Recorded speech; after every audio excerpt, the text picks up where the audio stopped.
This podcast is brought to you by Most Valuable Podcasts, leading the league in podcasting entertainment.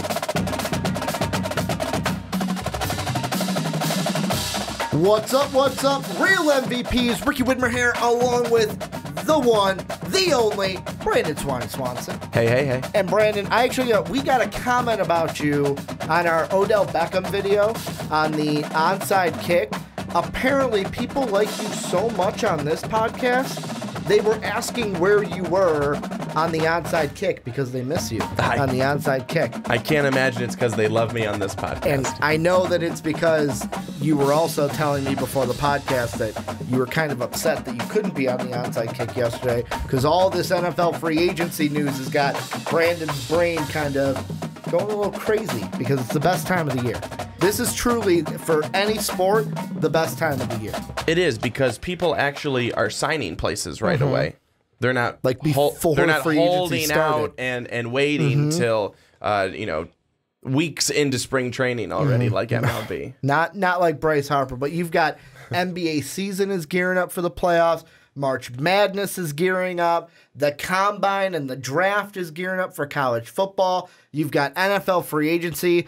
This is clearly my favorite time of the year just overall for sports. And it's just when I really just kind of dive in and enjoy everything. But boy, do we have a jam-packed... I know I always say that. Like, you got a jam-packed show. So really, Ricky, what does that truly mean? But really, we're like jamming everything in. It's like you're going on that vacation, you've got everything packed, and you're like, bathing suit, forgot it. And you're like trying to jam that bathing suit in, and the suitcase is about to explode. That's this podcast, because not only do we have our NFL Big Board 4.0 today, 1 through 25, all three segments on the podcast, we also got some college basketball, because, Brandon, some big things went down yesterday, Tuesday night, that we got to talk about that could impact the NCAA tournament. And also, we got to give our official predictions for the conference tournaments, although some of them have started already. The Power 5 ones, we're going to give our predictions at the end of the segment. But before we do, make sure to check out patreon.com/Most Valuable Podcast. Those of you who are supporting us at the $10 tier can come on a podcast of your choice, talk about a topic that you want to talk about, and we all have fun. Or you can support us at any other tier level that we have. We have tons of rewards for you guys. We're actually going to be revamping those very soon and having a little video talking about that in the near future. So stay tuned for that as well. But Brandon, let's move on into the meat and potatoes of our podcast. I'll be honest, the actual podcast before I came in today and was like, hey, Brandon, do you mind if we throw a little college basketball at the start? And you're like, oh, no problem, Ricky.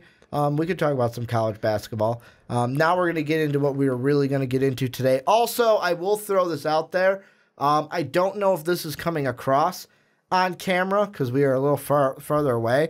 But it's really hot in the MVP studios today. It's like the way I am describing it, to be very frank about it, is it's balls hot in this room.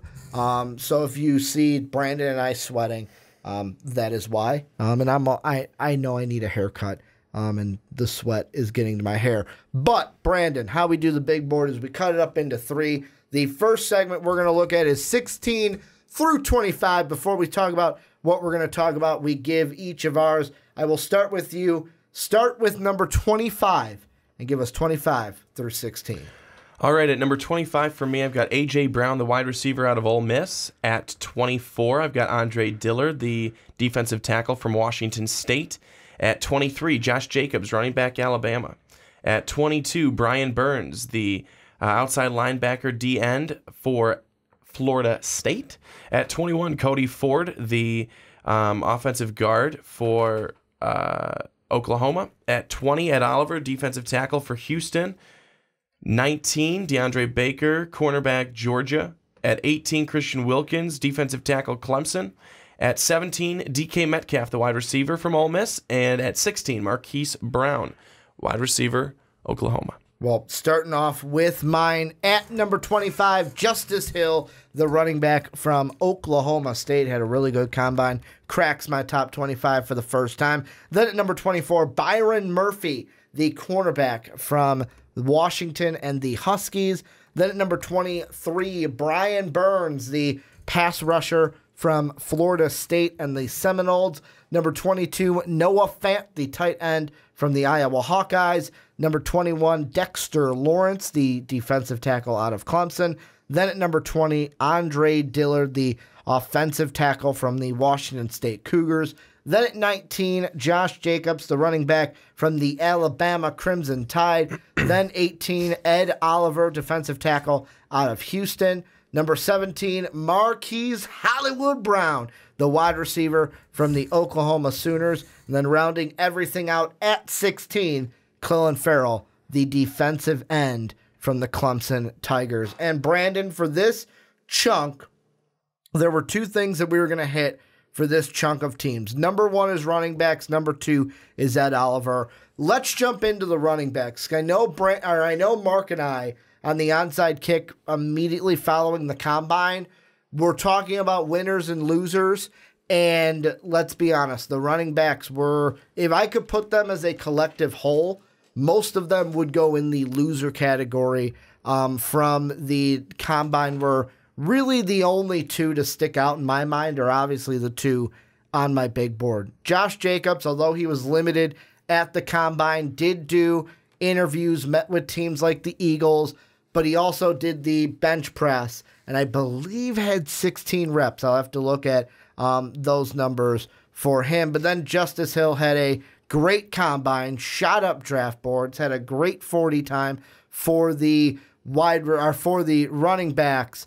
And one guy who did not have a good combine, who is on neither of our big boards, who I know you were a big fan of on previous big boards, was David Montgomery out of Iowa State. What is your kind of mindset with the running back position now following the combine, knowing that most of these guys didn't really, no one really stood out as bam, this is the guy that needs to be past the top 15 or in the top 15 of draft boards? Well, I know that a lot of people are going to look at the combine and they're going to use that as their scoring board for everybody and who's going to be really good. And I don't think that we can necessarily do that for everybody. And that's why I want to say that I don't think David Montgomery, while he's not in either of our boards, I don't think that he is a bad running back or will be bad in the NFL by any means. But we never said that he was a speedster. We never said that he was going to just shoot past people and be gone. He's a little shifty. He's not extremely fast. He's quick, but he's not fast. There's good things to his game. There's good pieces to his game, everything like that. So I still do like him. But I think a guy who's really, and this is even before Justice Hill rose from his combine performance, it's Josh Jacobs. And it's the running back from Alabama that I think people are more surprised to see up towards the top. And for a lot of people, he is the number one running back. And I think that's also because, well, no, he didn't get the majority of the work when at Alabama, but whenever he was called upon, he made big plays. He made plays happen. He scored a lot, 11 touchdowns on the ground just last year.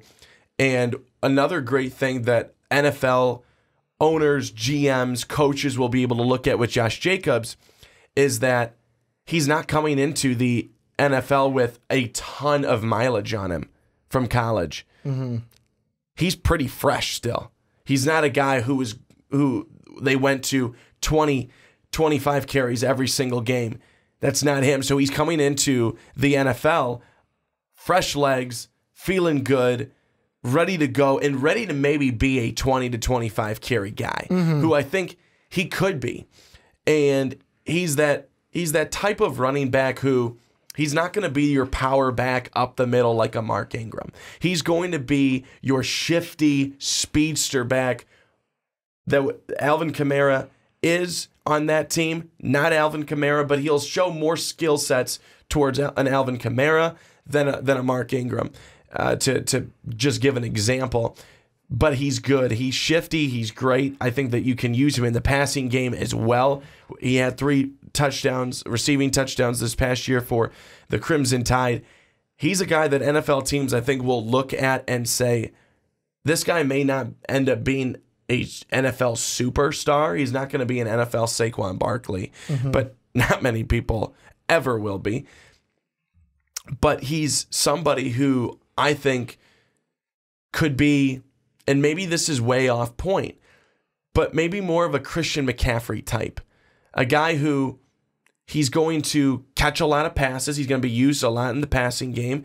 And he's going to be shifty when he's running and definitely difficult for tacklers to take down. Again, I know I always hate doing those comparisons because then people will roast you and grill you. And then it's like, well, but look at how they were when they were in college, though, too, not even just NFL.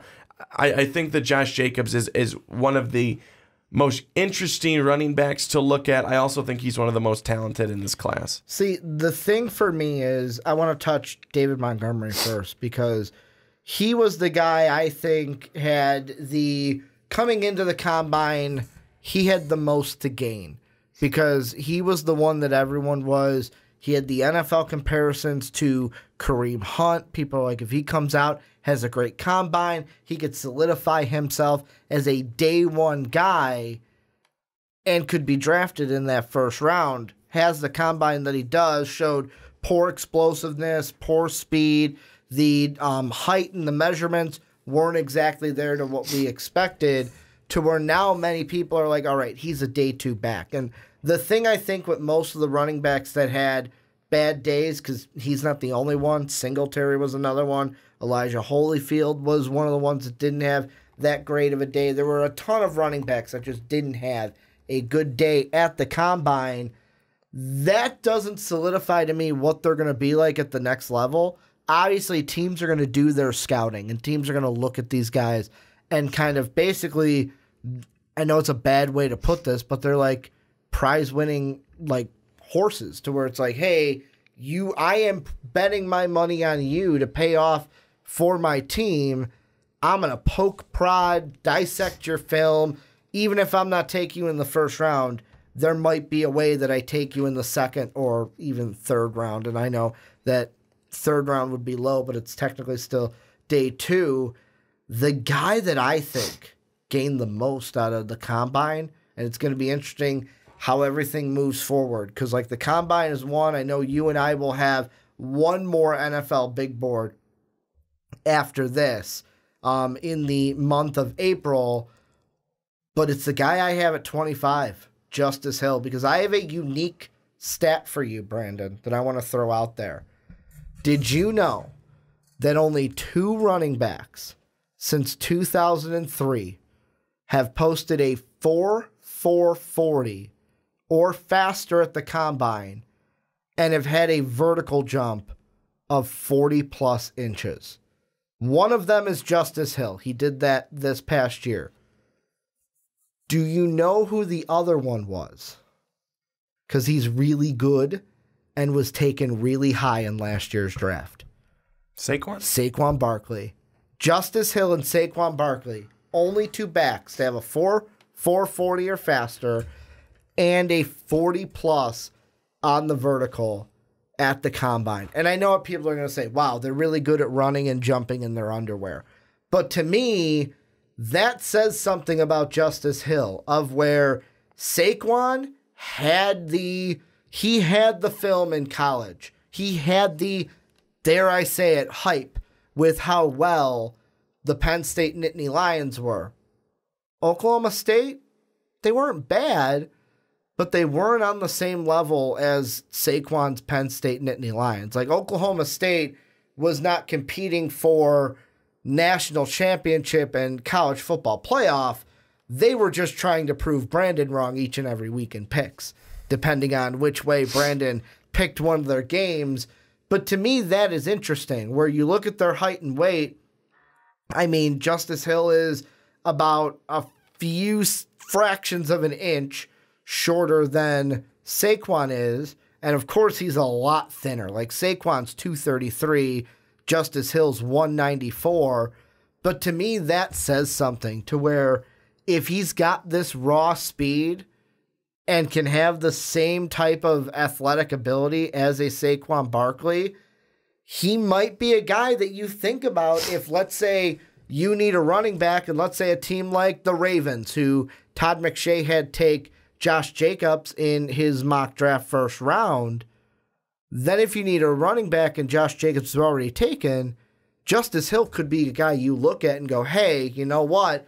We can take him because he has similar skills and a similar athletic set to maybe a Saquon Barkley, who was a top 5 pick a year ago. I think Justice Hill, one thing that I always just remember from him in his time at Oklahoma State is the guy is a home run hitter. Mm-hmm. I mean, he gets outside and he can be gone like that. Was Saquon that's almost not the same at Penn State? I mean, yes, he had some pretty but Saquon's home runs were magnified, we knew him and they were on SportsCenter the next day. Yeah, well, that night basically. His team was also pretty good, very good. So it was it's different for Oklahoma State, obviously, but Justice Hill is a very good player, and he is an exciting running back, and that's why teams are always going to lick their chops in the sense of that they could get that, especially teams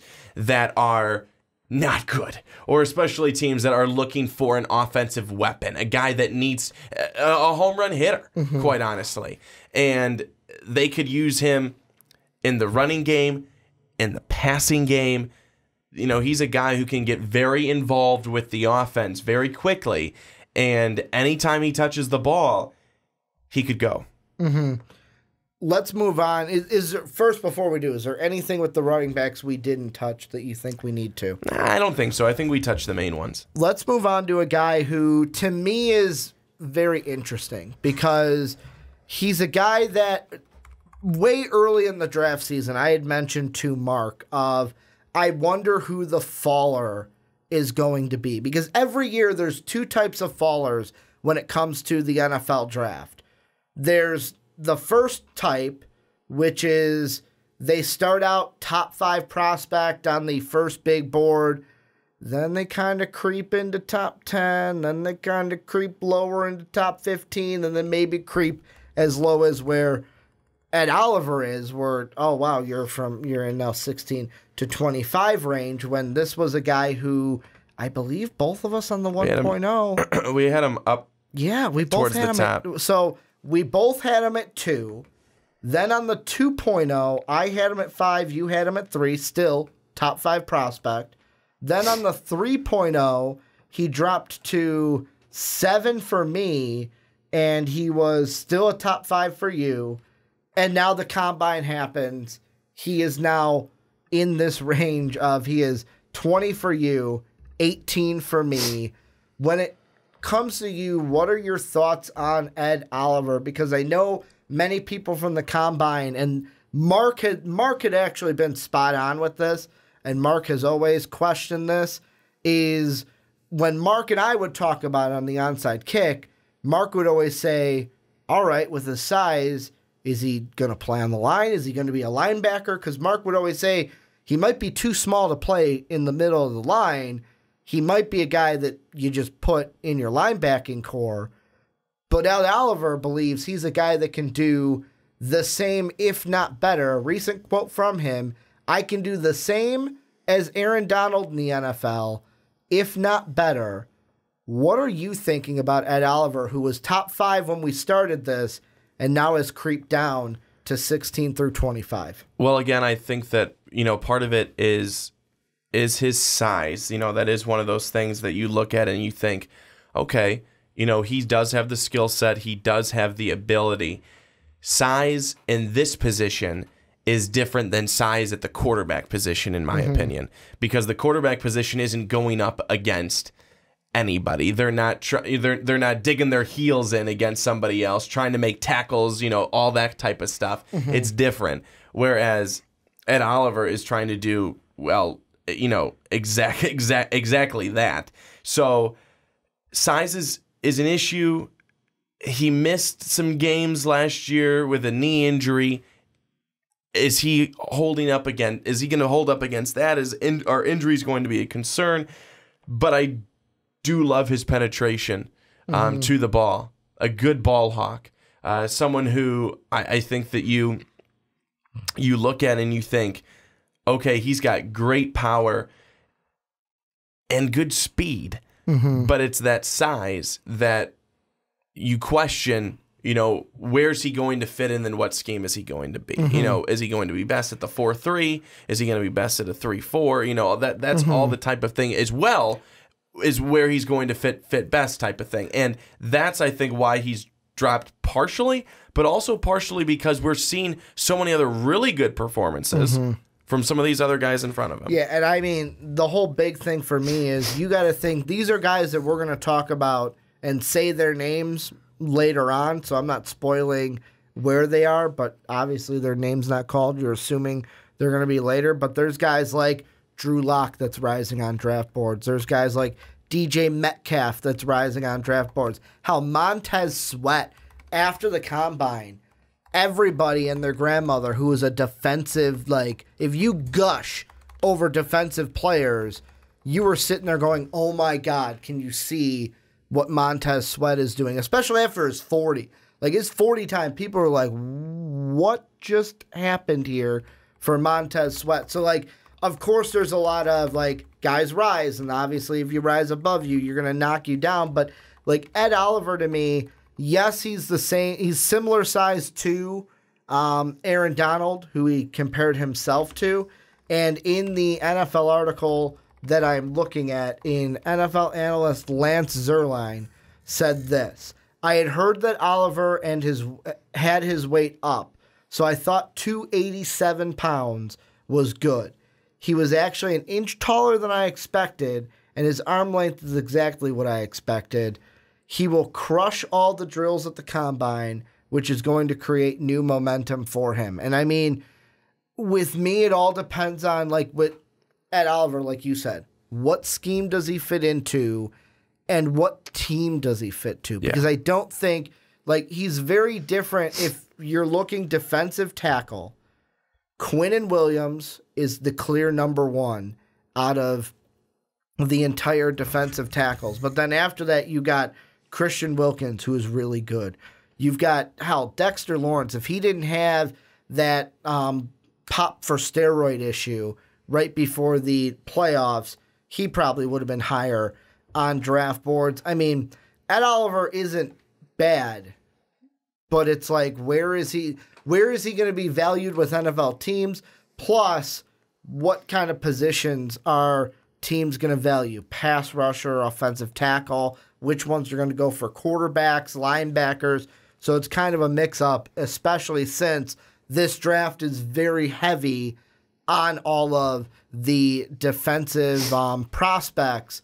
Do you have anything that we didn't touch with Ed Oliver that you think we need to? I don't think so. Well, this is where you guys come in. Let us know what you guys think down below in that comment section. The first thing I want to ask is, do you think we're dead wrong on Ed Oliver? Because I feel like he's going to be one that people are going to be polarized, where some people are going to be like, no, you're crazy. He's a top 15, top 10 guy.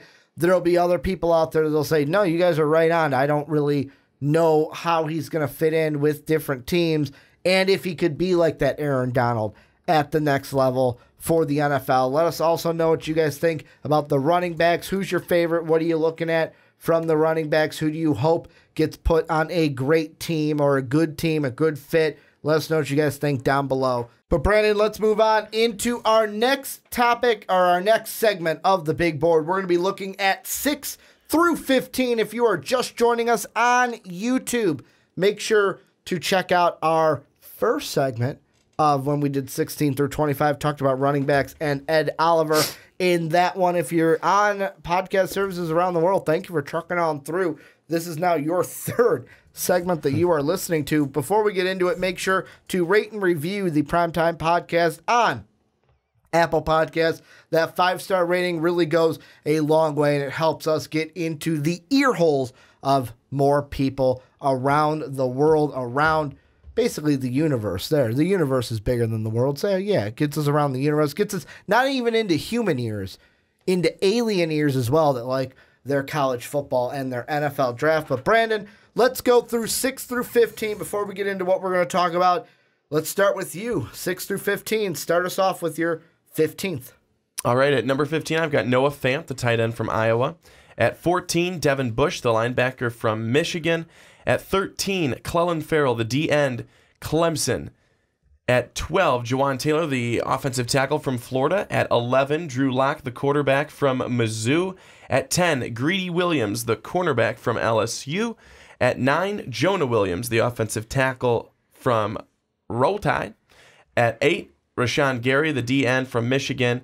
At 7, Dwayne Haskins, the quarterback for the Ohio State. And at 6, Devin White, the linebacker from LSU.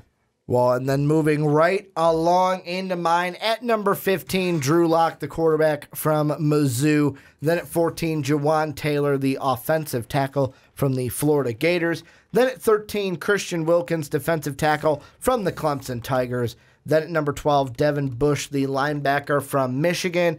Then at 11, Jonah Williams, the offensive tackle from the Alabama Crimson Tide. Then at number 10, Kyler Murray, quarterback from Oklahoma and the Sooners. Then at number 9, Dwayne Haskins, the quarterback from the Ohio State University. At number 8, DK Metcalf, the wide receiver from Ole Miss. Then at number 7, Greedy Williams, the cornerback from the LSU Tigers. And then at number 6, Rashawn Gary, the defensive end from the Michigan Wolverines. And Brandon, the three guys we are going to talk about in this segment, DK Metcalf, Kyler Murray, and Drew Lock. Let's start off with DK Metcalf. He was a guy coming into the combine people had questions for, especially the injury history with the neck.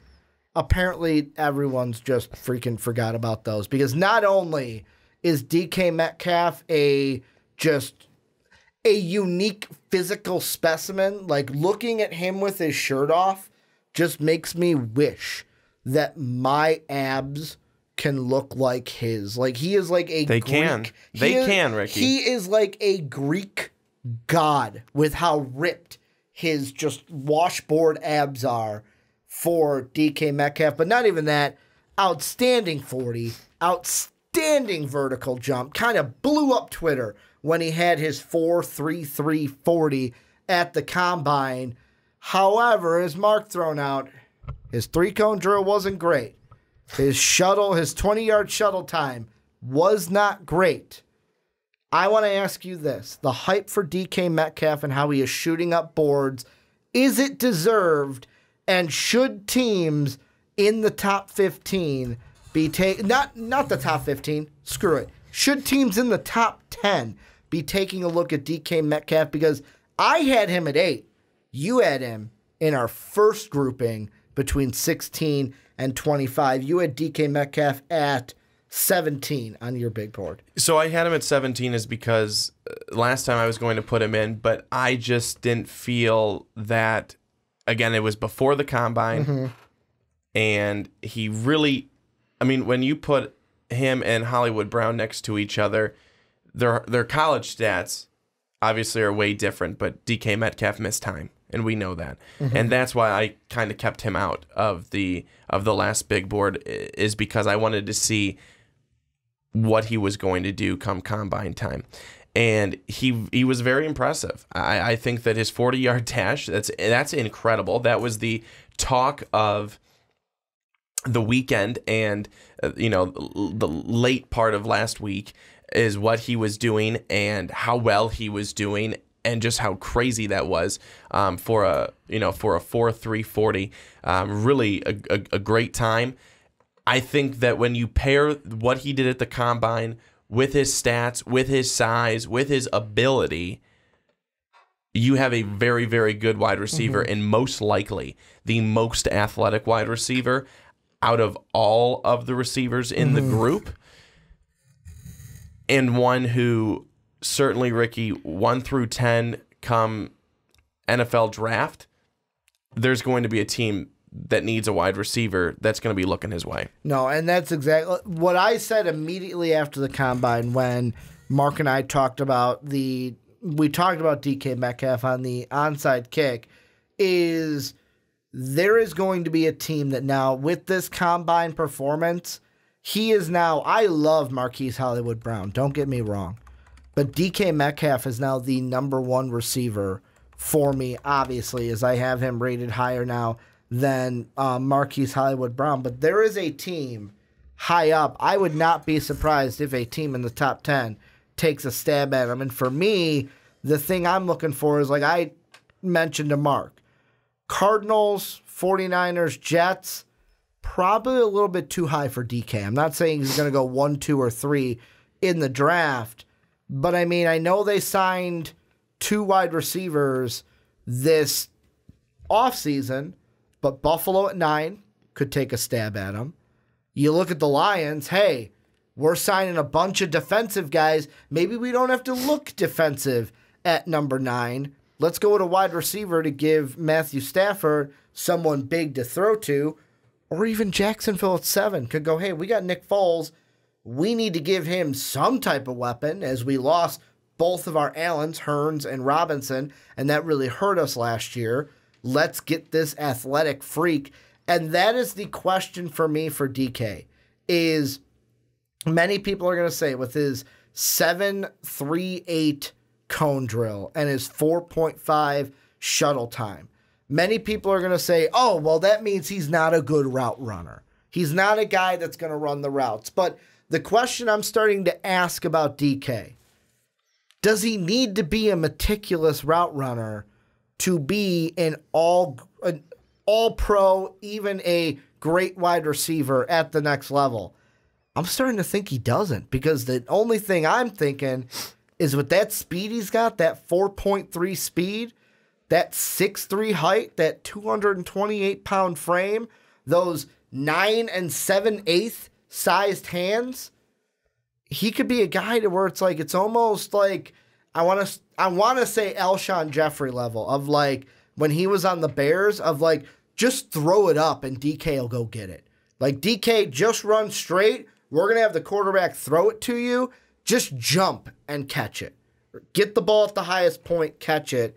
Or, hey, we're going to hit you in stride. And if you get to hit him in stride, boom, he could be off to the races with that speed, to where I'm sitting here going, I don't really know if the route running question is really a huge issue, because the speed and the athleticism slap you in the face as soon as you look at DK Metcalf. You know, I think that that's the biggest thing. I don't really worry about a 3-cone drill. I'll be honest with you. Mm-hmm. You know, I mean, how many more opportunities would he, if given the chance to do a 3-cone drill, would it be better? Mm-hmm. You know, I mean, this is where we really get to the nitty gritty of things, and this is where the scouts really come in, and they'll look at, oh man, the 3-cone drill. Well, he didn't do that well, but he did the 40-yard dash really well. Mm-hmm. What do we like better? For me, it's the 40-yard dash. Yeah. It's the speed. It's the speed paired with the athleticism that you said, and that's going to make him better. If he can beat those corners and the safeties and get over the top, and you've got a quarterback, hopefully you have a quarterback on the team that you go to, that can drop it into you, I think that's going to end up being more successful. That's where he could be more successful. I'm not saying that he doesn't need to have any knowledge of route running or be good at it, but his qualities are his athleticism, his ability to go get the football, and his ability to speed past defenders. That's what he has to be able to use. And honestly, route running can be taught. He'll be fine.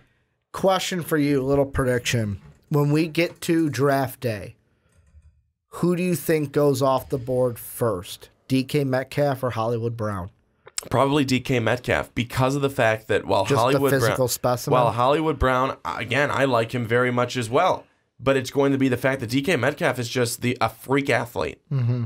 Like you said, he was chiseled out by God, and you know the guy is just super athletic. Some would say he is a Grecian god. I believe that it'll end up being DK Metcalf.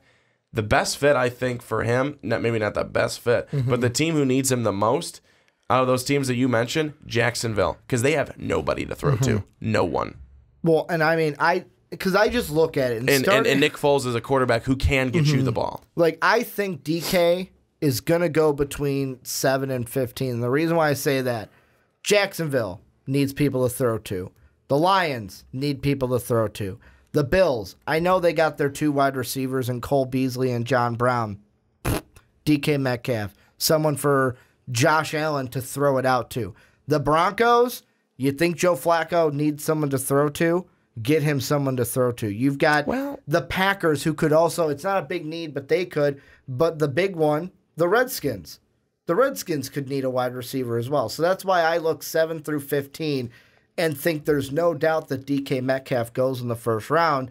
The thing that I kind of chuckle with is that we had the conversation about Hollywood Brown, about how him not being like the 40-yard and everything at the combine because of his foot surgery or his foot injury. How would that hurt him? And it's funny that him not running it didn't necessarily hurt him.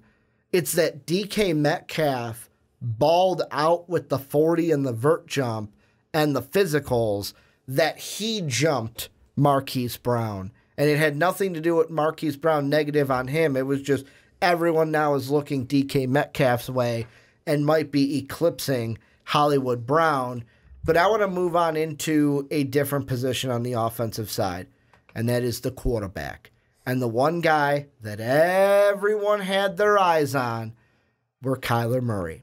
And Kyler Murray, he is above 5'10". However, he did not remeasure himself at the Oklahoma Pro Day. So I am conspiracy theorying he is not 5'10". He is below 5'10". He did not want the chance to be below it.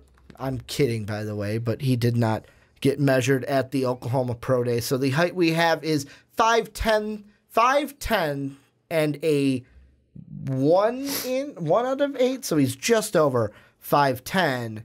His hand size was good. Same hand size, I believe, as Baker Mayfield, if not bigger.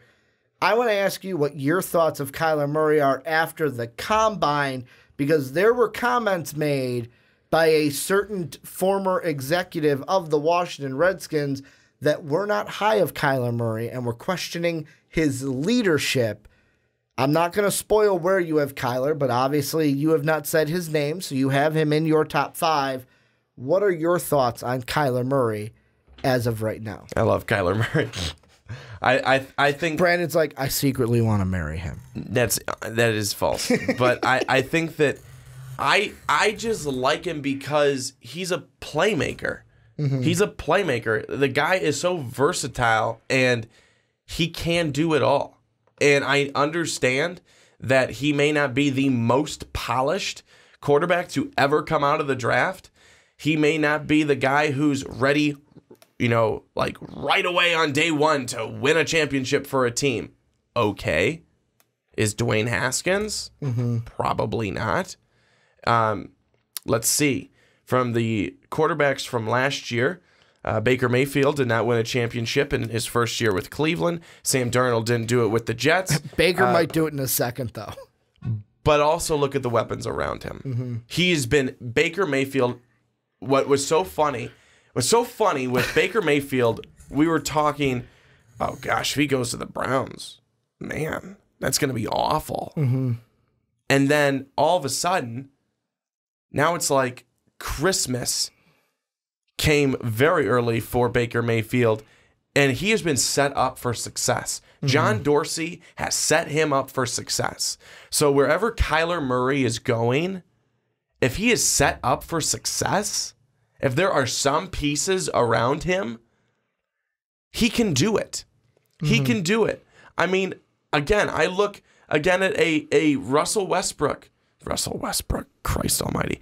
Russell Wilson. Russell Wilson. I do the same thing all the time. I mean Russell Wilson, I say Russell Westbrook. Hell, I mean Russell Westbrook, I say Russell Wilson. They're like the same person name-wise in my head. So the football Russell. Yeah. I look at him and the success that he's had. Smaller quarterback, very mobile, good arm, can move around, can make plays with his legs, can make plays with his arms, is able to find wide receivers, moves the ball down the field. Kyler Murray can do all those things. Mm-hmm. Can he be better at all those things? Sure. You're going to have to get better as you get into the NFL. But he is, I think, a pretty accurate quarterback. Yes, there can be some inconsistency, but he's fully capable of doing everything on the field. Mm-hmm. He's fully capable of doing everything that he's asked to. He's very confident in many of his throws. He makes, again, big plays on both sides with his legs and with his arm. And again, with Justice Hill, going back to him and saying a team that wants a playmaker, a guy that can just hit the home run really whenever he touches the football. That's what I think of with Kyler Murray, is a guy who can really hit the home run at any time. And a dangerous weapon to have because, okay, if you're a defensive back or you're a defensive tackle and you're coming in and you're coming to get him, whoop, gets right around you, and all of a sudden a play that looked like, boom, this guy's going to be sacked, 20-yard pickup via his legs. That is what certainly will make him, I think, more exciting than your just average stand-in-the-pocket quarterback. And I understand that there's going to be people who will say that he needs to get better at his progressions. He needs to be more patient. And he needs to do things like that. But there's so much positive and so much potential there with Kyler Murray in the NFL. And I want to actually ask you about that because this is from March 5th that this article is put up by the New York Post. If you want to hear my thoughts on it, I'm going to put it above Brandon. Mark and I talked about these on the Onside Kick post-combine, but I have not been able to ask you about them, and I want to know what you think. So following the combine with Kyler Murray, we had two former executives speak out about them. At this point, we've heard many things. Bill Belichick bashing the first one, being like, well, there's a reason why you're not in the NFL anymore, because he sucks. And it's like, damn, Bill Belichick said that about you. Ooh, how bad must you be? But the comments were made. I want to ask you about them. The first one was by Charlie Casserly, and he was a former longtime executive for the Washington Redskins. And here's what he said. He better hope Arizona Cardinal coach Cliff Kingsbury takes him number one because this was not good. There were worse comments. These were the worst comments I ever got on a high-rated quarterback, and I've been doing this a long time. Leadership, not good. Study habits, not good. The board work, below not good. Not good at all in any of those areas, raising major concerns about what this guy is going to do. Now, people will say we're going to compare him to Patrick Mahomes. We're going to run an offense like Mahomes. We're going to run an offense like Baker Mayfield. But these guys are much different. Those guys, you never question them about their ability on the board. You never question their leadership ability, which Mark even said we kind of did with Baker a little bit. Their work habits. They were outstanding in those areas. This guy is not outstanding in those areas, and it showed up in the interview. The second one was longtime NFL exec Scott McLaughlin, where basically he said on Monday Morning Quarterback, I saw his interviews during the Super Bowl, and they were awful. Awful. And to be a legit NFL quarterback, you've got to have leadership qualities like Baker.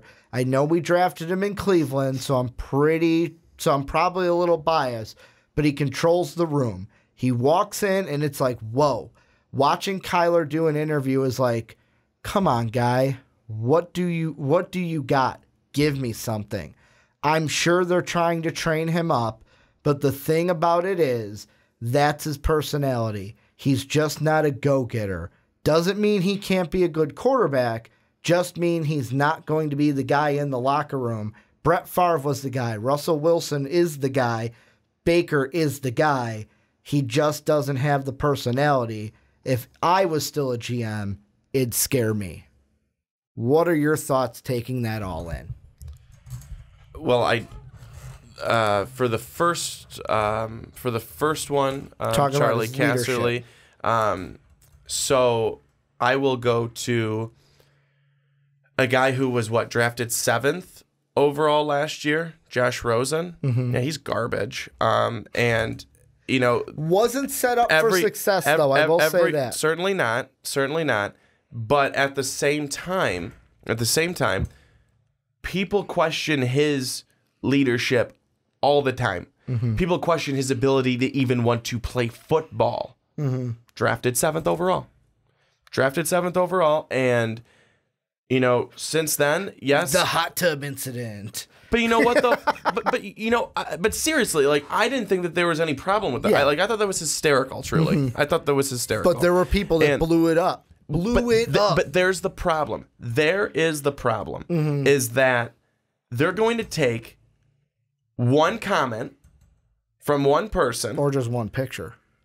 Who had one experience or saw one thing, and it could be taken out of context, or it could have been him being, you know, a kid, or for one issue, you know, one time. And I don't think that anyone can be judged on doing something one time. And, you know, it's really unfortunate that's how some people will look at it and then go and talk about it and put it in the New York Post. On the second thing is that weren't those interviews around the Super Bowl? Isn't that when he still wasn't sure if he was doing baseball or if he was doing football? Yeah. And he didn't want to say anything. But and you brought that up too. And I don't think there was a better way to handle it. That's what I was thinking. Don't do the interview yet. Bingo. That would have been one. But here's the thing is that he was probably uncomfortable even doing it. And clearly, you know, by the comments and the avoiding the questions, he was uncomfortable doing it. So that's also a horrible example to try and use. And I guess these guys, they come in and they're expected to be Peyton Manning and Tom Brady right off the bat.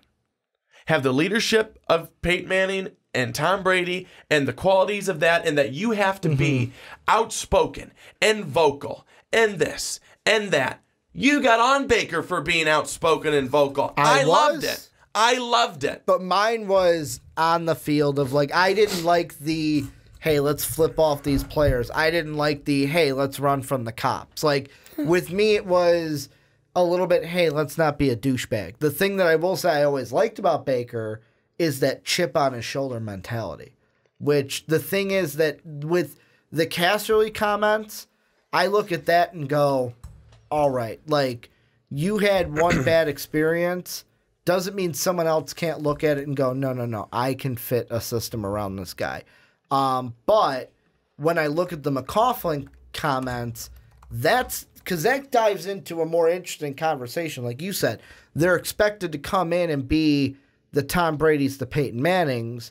The reason why is this is not the quarterbacks of yesteryear, where this isn't like an Aaron Rodgers situation of like, here, sit behind one of the greats, and then eventually you'll get your start.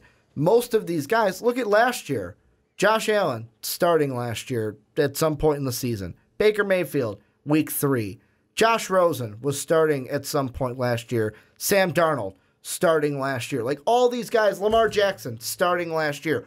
All of those guys starting. And when you're handed the keys to the kingdom so soon, you have to understand the quarterback position is the most important position in all of football. And it's not just a position that we expect you to go out there and lead the team and be the guy that put the team on your back, but you're also the guy when things aren't going right, when there's issues in the locker room, this and that. Who's the first guy people turn to ask a question? The head coach. Besides the head coach, the quarterback. Like, you are the player that people look at, especially offense. You're the guy they look at. And the main thing I worry about with Kyler Murray is if you were that awkward in interviews when you didn't know whether you were going to play baseball or not, what's going to happen when you have to stand in front of the podium and talk to the media and they're drilling you with questions? Are you going to be able to learn how to do that and handle that? Or are you going to be a guy that shows what we've seen, because if we see that same Kyler Murray, it's not going to be a good look for him, especially if he's on a team and that team is losing early on. Because Baker Mayfield, let's be honest, he was winning in college. When he took over the Browns, they started winning. They were a 7-7 team with Baker Mayfield. Mark and I looked that up yesterday. 7-7 with Baker Mayfield. So, I mean... And should have been better because they got screwed out of a couple of games. They got screwed in that freaking Oakland game that they should have won. Big time. And like I said on the podcast, Onside Kick, if Baker started the first 2 games, they probably beat Pittsburgh week 1 and that New Orleans game week 2, especially if their kicker could get a freaking field goal in that game. They should have won so they should have been better than what they were. But that's what scares me, is like the guys that he threw out, Brett Favre, of course, legend, Russell Wilson, and then Baker Mayfield. All 3 of those guys, yes, Brett Favre had the humor. Like, that's how he played with the media, was he threw humor at it. Russell Wilson, a very tact individual in interviews. And then Baker, yeah, he's a straight shooter, but you could tell Baker's comfortable in his own shoes and is able to, you ask him a question, he's not afraid to answer it. Can Kyler Murray be the same thing like those guys? So I know we've talked a lot about, leadership and things like that, but I think the biggest part of leadership is what do you do on the floor? Or, excuse me, I'm thinking basketball because we were just talking basketball earlier, but I'm all over the place tonight. But it's hot in here, man. It is. I think I've lost my brain, but it's melted out of my mind, out of my head, rather. But I think it's about performing on the field and showing your leadership first and foremost. And not everybody, we've seen so many players get up on that podium and in front of that podium and talk to the media, and not everybody's great at it. Not everybody is great at it. And some of them are quarterbacks that aren't wonderful at talking to the media. They don't have to be Tom Brady. They don't have to be Russell Wilson. They don't have.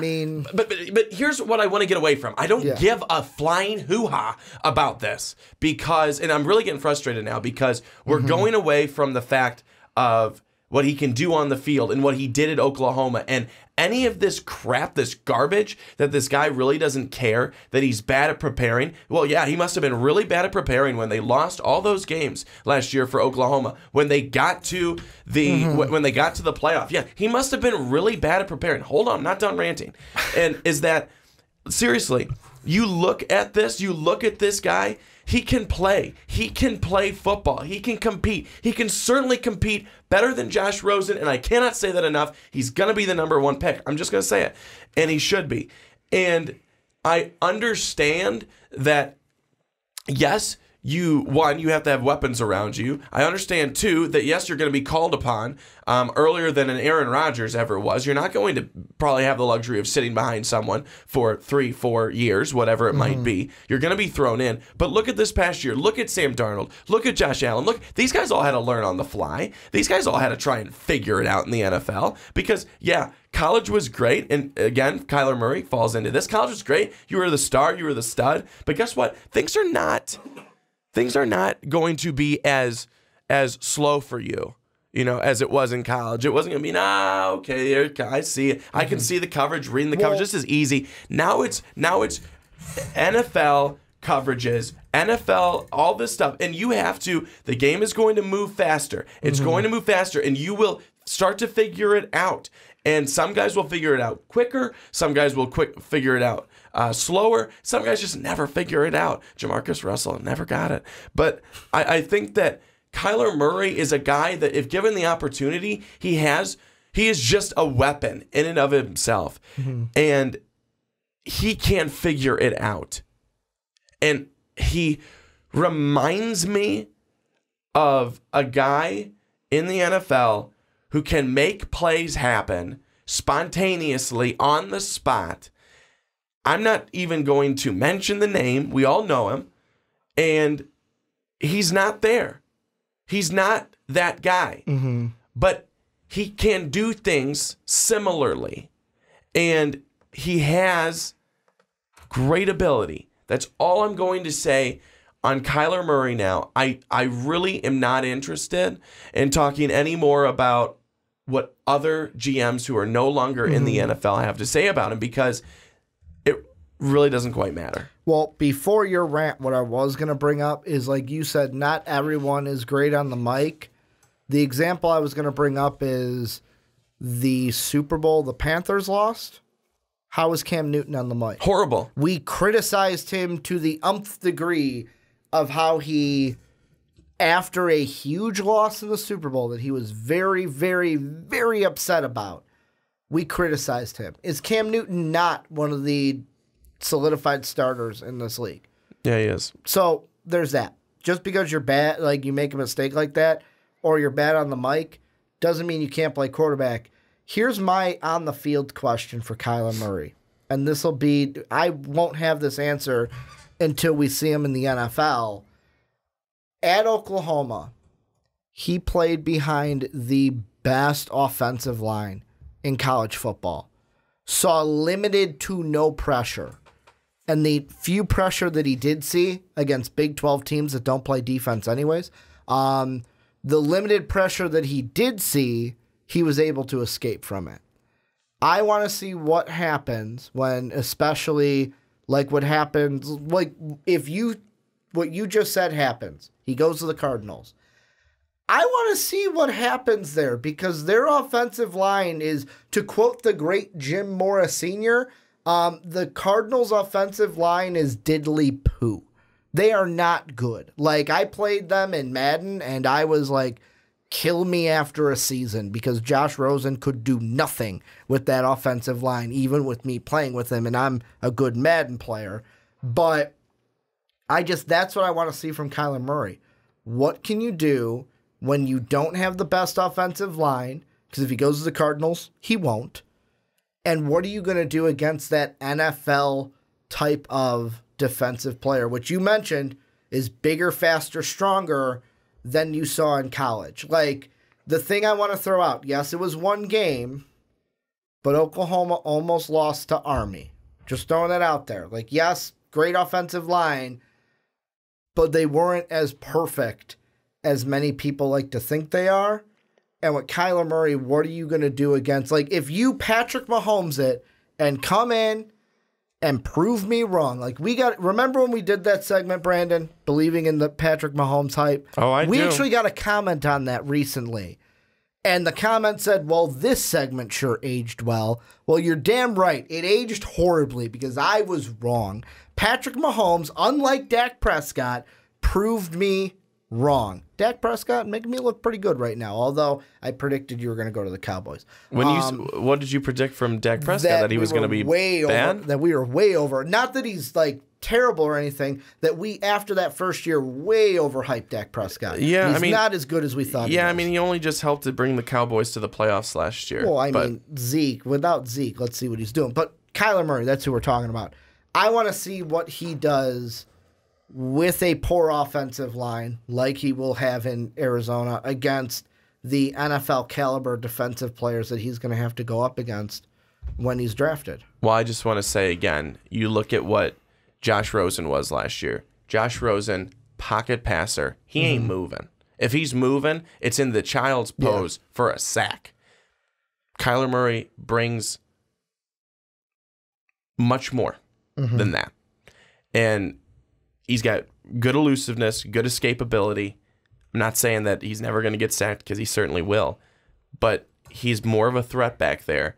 And I truly do believe if you pair him with Cliff Kingsbury, you're going to make Cliff Kingsbury look good and Kyler Murray look really good. The only thing I will say to that is, if many people are thinking like, oh man, his running ability is going to translate, Lamar Jackson was an amazing runner in college. Got to the NFL, most NFL teams, what do they want? Even like a Patrick Mahomes, yeah, he can escape ability, but what do most coaches want you to do? They want you to throw it. They want you to throw the ball, not run the ball. And what did he do? He threw it. He ran it. That's what I'm saying. He didn't throw it all the time. And then, yes, he started to throw it more and feel more comfortable towards the end of the season. Mahomes or Lamar Jackson. Okay. But look at how well he did running the football. He was good, but at the same time, many people did question his arm. And that was the thing. Like, I know his arm is not the same as Kyler Murray. Like, Lamar Jackson and Kyler Murray are not identical comparisons. Kyler Murray has the way better arm compared to Lamar Jackson, but Lamar Jackson relied on those legs a little bit too much at times, and that was his fault. Will Kyler Murray be the same thing if he gets a ton of pressure at the next level? That's the thing. I want to see what he does under pressure at the next level, because that's my biggest question. Last question I want to ask you, because we're going to change things up here. We're going to move Drew Lock to the next segment, because it's a good conversation, but we've gone quite a while on Kyler Murray. I just want to ask you very quickly, because you've said it before. If you were the Cardinals, what are you doing at number one? I'm taking Kyler Murray number one, because I don't want to be a crappy team forever. All right. See, I am on the other side. We were going to have this conversation in the next segment, but because this one went a little bit longer, we're switching things up. I wouldn't take Nick Bosa, take Quinnen Williams, I would take Nick Bosa, take the pass rusher, because you just took a quarterback last year that I think is not a bad quarterback. He just had a bad coach and a bad system with Cliff Kingsbury. I think Josh Rosen could take a step in the right direction his sophomore year. So why reinvent the wheel?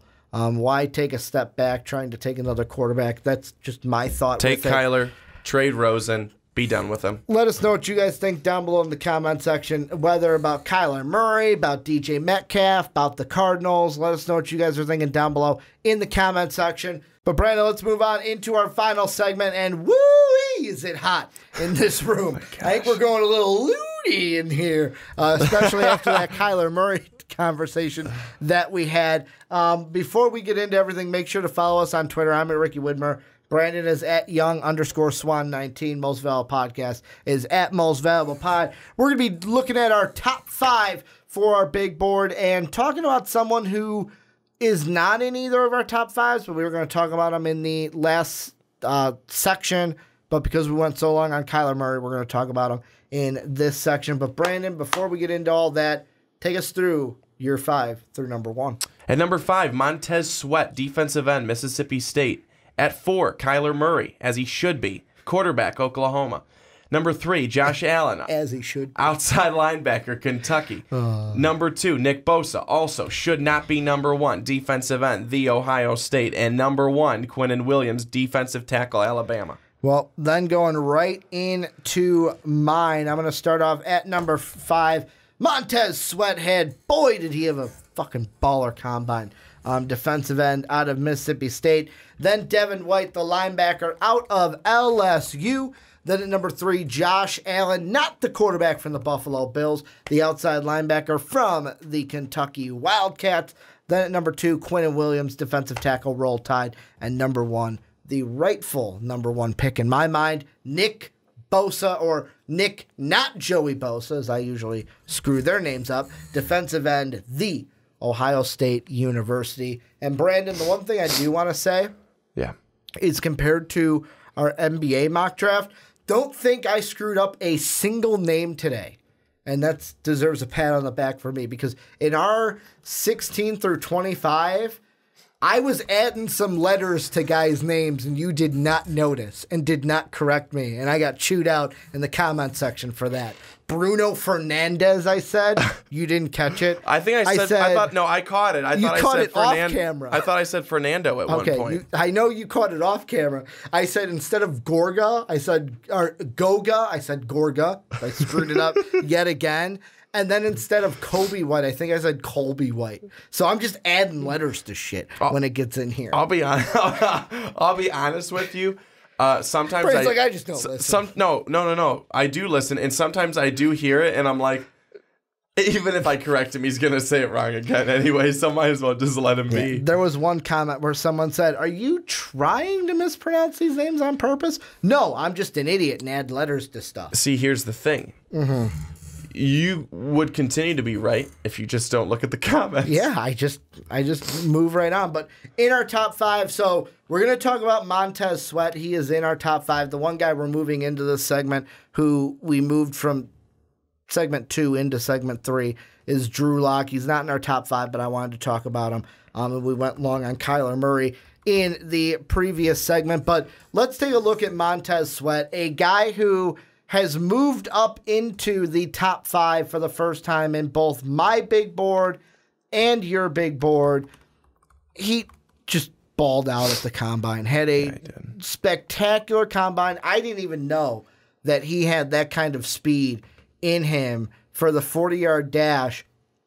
And I even saw something today on ESPN that I want to pull up really quick about him, is that it's a video. It's about 1 minute and 12 second video, and it says Montez Sweat has Clowney-esque upside. What are you thinking about Montez Sweat? And could he be, when we look at it, better than a Nick Bosa, better than a Rashawn Gary, better than all the pass rushers, hell, even a Josh Allen, better than all the pass rushers that we're seeing right now in this draft class? So his 40 was impressive. 4.41. Like DK Metcalf blew up Twitter. That's absolutely great. And I think that even on Twitter, they had some guys saying, I want Montez Sweat to be my number 1 wide receiver. I mean, it was really quite funny, actually. But his speed, his size, his ability, his strength. I mean, this guy was recruited when he was signing with Michigan State back in 2014. He was recruited as a tight end. This is a big dude. This is a strong guy. And with what you said, with Clowney-esque potential ability to be at that level, that's absolutely incredible. And I think that one of, again, his best traits is his speed and his ability to get off the edge so quickly. I mean, talk about coming at a quarterback that a quarterback does not want to have this guy coming at you. It's going to happen a whole lot, I think, this next year. I really look for his first season in the NFL to be a very successful one. We watch for his name a lot with no matter what team that he's going to be on. But when you pair that speed with his athleticism and with his strength, with his size, it makes for a whole lot of scary. And I think that that's what's going to be most exciting, as he'll be a very fun player to watch. Well, and the thing I kind of look at is where in the top 10 is Montez Sweat going to go? Because the Cardinals, in my mind, you've got a choice between either 2 prospects. You either go Kyler Murray or you go Nick Bosa. Like, right now, I'll be honest, although I asked the question, could he be like the best pass rusher? I still have Nick Bosa as my top defensive end right now, so I don't think the Cardinals go with Montez Sweat. However, after that, let me ask you this. The 49ers just traded for Dee Ford. I know. So some would think, hey, they might have locked up their edge rusher need. Could they be a team at 2? Could we hear Montez Sweat's name called number 2? And could we see in the NFL next year, Dee Ford on one side, Montez Sweat on the other? It'd be amazing. I mean, we'd be looking at San Francisco as, I don't want to say the Cleveland Browns of the NFC West, but I think we'd be looking at a San Francisco team that, when healthy, when all their guys could be healthy, dangerous team to be able to compete with Seattle. And the Rams, maybe not quite right away, but I certainly a team that I would compete with Seattle, would be better than Arizona, and would be making their way towards the top, especially when you just look at their defense.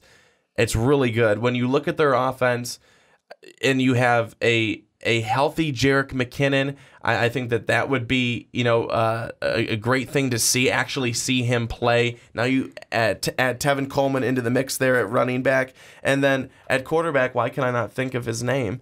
Jimmy Garoppolo. Jimmy Garoppolo. G, Illinois native, Arlington Heights. Go get it. When he comes back and he's fully healthy, he is going to be very fun and exciting to watch as well. And I think it's going to be for them, receiving weapons, what's going to happen there. But I know that this is about Montez Sweat, not the 49ers. But I do hand in hand. I asked you about it. But I do think though that if you have D Ford on one side and Montez Sweat on the other side, that is a very, very outstanding 1-2 combo there.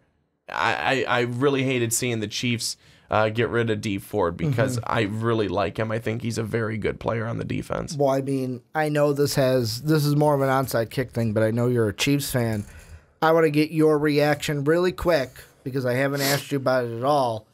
Eric Berry no longer going to be a Chief either. I know. Really unfortunate. I like Eric Berry. I think he's a really good player, has been a really good player. A great story. Wonderful that he was able to beat cancer. But it's his injuries the last couple of seasons that he's barely been on the field.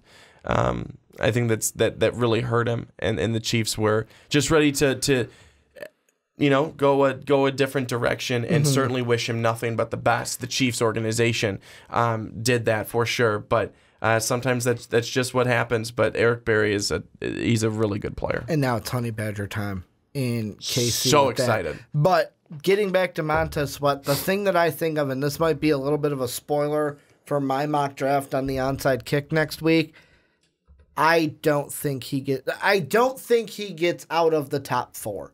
And the reason why I say that is because it's going to depend on, of course, you've got Quinnen Williams and Josh Allen right there. Like, you look at both of our top 5s, Quinnen Williams is there, Bosa is there, Allen is there, Montez Sweat is there.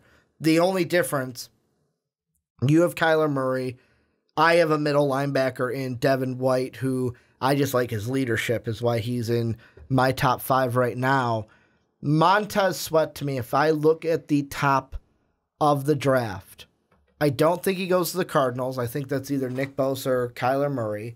If Kyler Murray goes number 1, he's not going to go to the 49ers because Nick Bosa will be snatched up by the Niners quicker than you could say hotcakes. And then the next 2 teams, Jets and Raiders, what's their number 1 need? Edge rusher.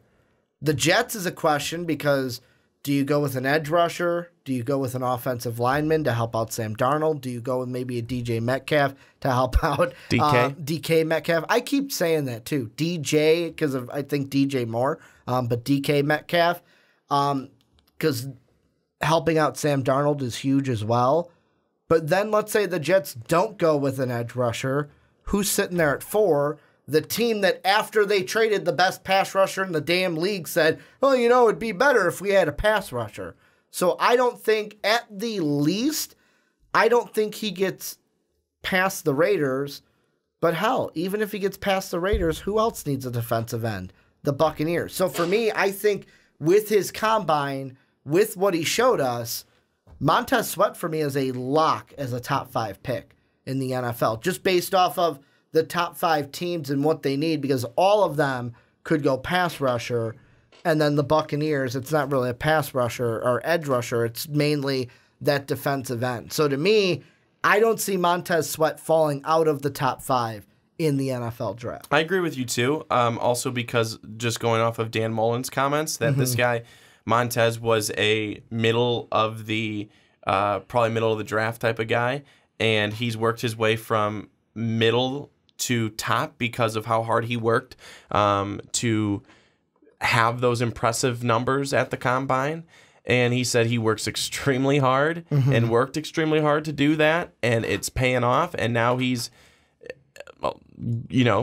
possibly solidified himself as a top 5, maybe top 7 pick, and that that's no coincidence that this happened. It's hard work, and that's coming from his head coach, Dan Mullen, at Mississippi State. So that's exciting to hear, and you always do like when you have a player who, not that he wasn't talked about, certainly we had talked about him, but and said his name, but he was more of the middle to the lower end of the top 25 big board, and now we're talking about him at top 5 at number 5. I think for both of us, and that's exciting. Next guy I want to ask you about is a guy we're going to talk about in the 6 through 15 range. We bumped him to this range just for the conversation. Drew Lock had a good combine. People now his draft stock is rising on most. For me, definitely, I was kind of the same thing with as you were for DK Metcalf, where our last mock draft after our big board after the Senior Bowl, I was like, all right, I'm going to put him 16 through 25 only because I still am kind of fringy on Drew Lock. Saw his combine, saw everything he did. I do not think this kid drops below 15. If he is there for the Redskins, I think the Redskins scoop him right up and take him. What are your thoughts on Drew Lock? Is he a lock for a first round? And what team do you think he fits best with and should maybe target him in the first round? I like him a lot. I think he's a good quarterback. He's got an incredible arm, a very strong arm. He does not miss open receivers. He anticipates well. He's a good player, and he put up really good stats at Mizzou. And definitely a guy who would be, I think, NFL ready, has the size. No one's going to question that. Obviously everyone's going to say some things about you that you want to, be better. And, one of those things is always going to be, decision making. If he just made better decisions in this situation, that situation. But that's going to be every single quarterback. Where he could fit, I'm trying to think of teams that, the Miami Dolphins need a quarterback. And interesting conversation, though, because do you think with the new head coach coming in from New England, Flores, do you think they still stick to their plan and say, nope, we're going to target Tua next year? Do they really want to be awful again? That the news was early on that they have said they are going to bypass a quarterback this year, target Tua in 2020. Well, here's also part of the problem with the Dolphins. And if he were to go to the Dolphins. Patriots. The Patriots are still there and still going to win the division. No, it's the fact that who do the Dolphins have as weapons? Amendola is gone. They just re-signed Devonta Parker to a 2-year deal. Woo! He sucks. I'm sorry. I mean, unless he just this year has some epiphany like, wow, I should probably get better at football. He's awful. And don't draft him in fantasy. Let me tell you, if you want to lose, pick up Devontae Parker. He'll help you lose. I feel like you picked up Devonta Parker. No, he's just awful. Because I thought you might have picked him up and he lost you a couple games. No, he was one of those guys coming out of college that people were like, keep an eye on this Devontae Parker guy. He's going to be good. Bunch of lying assholes. Then they've got Kenny Stills. The running back situation, I don't know what was going on last year, but it looks like maybe it's going to be more lockdown this year now that Frank Gore is gone. It's just you're going into a situation where Miami's just not very good. And that's part of the problem. But I'm honestly trying to think right off the top of my head. I would probably have said Washington. That's where I'm thinking. But they're getting they have Case Keenum now with that trade that they did with the Denver Broncos, and I think that made sense to go get Keenum. But then why would you? I don't know. I guess I just feel like no, you didn't really give up. You didn't really only got 1 year though. You really didn't give up a whole lot to get Case Keenum. Do you bring him in? Have him try and go for this year as your starter. Bring in Locke. Have him sit behind him for a year. See how everything goes, and maybe not even the full year if Keenum does what he did in Denver last year, unfortunately. Minnesota Case Keenum, he'll be fine. He'll resurrect his career. He'll be fine. But Denver Case Keenum, he'll be no longer unseated as a quarterback by week 5. No, and I mean, for me, I feel like the Redskins are the perfect team for Drew Lock because at 15, you've got a decision to make. It's, do we go for the quarterback of the future? Because obviously Case Keenum is a Band-Aid. Case Keenum is, oh no, Alex Smith probably might not play football again. Colt McCoy, same injury, might not play football again. Broke their legs. And especially Alex Smith of didn't he have an infection when they were doing the surgery on his leg, which was no bueno as well. And after looking at his leg when he was at a Washington Wizard game, did not look like that guy is going to be suiting up playing football anytime soon. It's, do you go for that quarterback to groom behind Case Keenum? Because I believe you give Case Keenum the ball, and if you suck this year, you suck this year. Doesn't really matter. Or if there's a DK Metcalf there or a Hollywood Brown there, do you say, well, you know what? We're going to suck with Keenum anyways, or could suck with Keenum anyways. Let's get that wide receiver. So if we get the number 1 pick, we win the Tua lottery, we can slot Tua right in. Basically, with the Redskins, do you want to potentially be the Cardinals of this year, where you're not great, maybe you get the number 1 pick, but oh shoot, we drafted a quarterback last year, and now we have the position to draft Tua.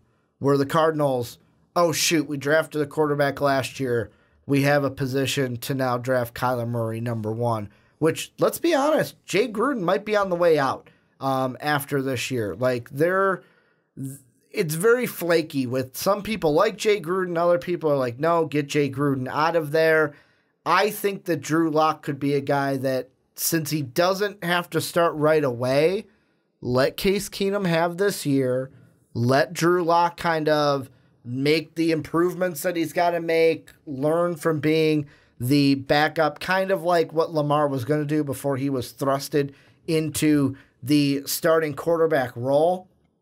But the Redskins, to me, look like a team that could do it. Or the highest I could see Drew Lock going is the Broncos. Let's say they go, hey, I know we've got Joe Flacco, but we could draft Drew Lock, have him sit behind Joe Flacco, and kind of mold him from there. So there's that kind of thing as well. One curveball I want to throw you here at the end of the podcast. As always. Daniel Jones had a horrible combine. People are very low on Daniel Jones. Is there a possibility of either two things with Daniel Jones? That he either gets drafted late in the draft by a Patriot team and becomes the heir apparent to Tom Brady, because I've seen those articles out there already. Or is there a possibility that a team trades with the Rams or the Packers, a la like the Vikings did for Teddy Bridgewater, or like the Ravens did for Lamar Jackson, to try to get a fifth option on Daniel Jones? Could he be like a pick 31, 32 when we get to the draft to get that fifth-year option? I don't see it. I've really never been the biggest fan of Daniel Jones. I really haven't been a Daniel Jones guy, so I think that I'd be looking at him later on in the draft. Mm-hmm. Yeah, for me, he's definitely a round 2 guy. I know also if you had to pick of the guys after Drew Lock, I know who your fourth quarterback would be.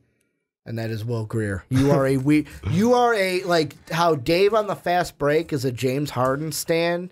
You are a Will Grier stan. Like, you will sit in Will Grier's corner and wave the Mountaineer flag and go, woo! Yeah, Will Grier! Go Will Grier! Yeah, that's Brandon. That's Brandon. Whereas most people are like, yeah, I like Drew Lock. Brandon's like, woo! Go Will! Will's my boy! And then when people go, but what about quarterback number 1? You go, where's my Oklahoma flag? Yeah, go Kyler! Yeah, that is the Brandon Swanson way. But any final thoughts on anything before we wrap this thing up? No. This is where you guys come in and let us know what you guys think down below in the comment section. Make sure to also hit us up on Patreon, patreon.com/Most Valuable Podcast. We are actually very, very soon going to have brand new rewards. However, the one that is going to stay the same, spoiler alert, is the $10 tier. You can support us for $10 each month.